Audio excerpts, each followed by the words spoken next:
Naš je cilj da samim tim partija stvori uslove za naše buduće delovanje,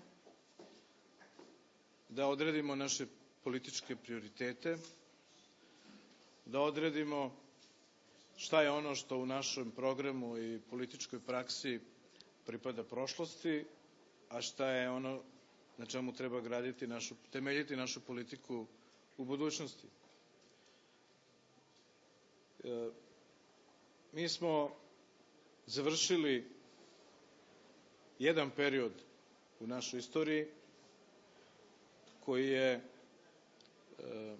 pre svega bio opterećen i refleksijom na ono što se dešavalo pre 2000. godine.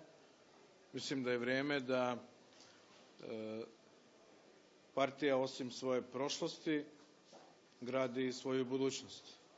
To znači da će to biti kongres reformi, način izbora, utvrdili smo potpuno demokratski način izbora naših kandidata na predlog naših opštinskih odbora, naših funkcionera partije, na predlog praktično članstva našeg iz mesnih organizacija, opštinskih odbora.